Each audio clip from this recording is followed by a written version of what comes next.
Competitive exam ની અંદર વારંવાર પૂછાતો પ્રશ્ન. ચલો 5 ની x + 1 ઘાત વત્તા 5 ની x + 2 ઘાત બરાબર 30 તો x બરાબર 100. તો જ્યારે આવી રીતના દાખલો હોય ત્યારે શું થાય તો 5 ની x ઘાત * 5 ની 1 ઘાત વત્તા 5 ની x ઘાત * 5 ની 2 ઘાત બરાબર 30. બરાબર ને? બંનેમાંથી કોમન કાઢી શું કોમન નીકળે છે?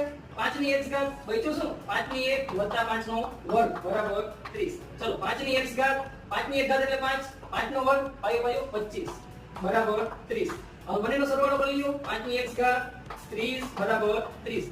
30 કેમાં છે? ગુણાકારમાં. સામે જાય તો ભાગાકારમાં. 5 ની x ઘાત બરાબર 30 ના છેદમાં 30. 30 * 30. 5 ની x ઘાત બરાબર 1. ચલો 5 ની x ઘાત બરાબર 1 છે. ઈ 5 ની કેટલી ઘાત થાય? તો કે કોઈ પણ સંખ્યાની 0 ઘાત હોય તો જવાબ શું આવે? 1. માટે 5 ની 0 ઘાત બરાબર 1. મૂકી દો એની જગ્યાએ 5 ની x ઘાત બરાબર 5 ની 0 ઘાત. માટે જવાબ આવી ગયો. બંને આધાર સમાન હોય તો ઘાતાંક પણ શું થાય? સમાન. માટે x બરાબર 0. ચલો કોમેન્ટ કરીને જણાવજો. Thank you.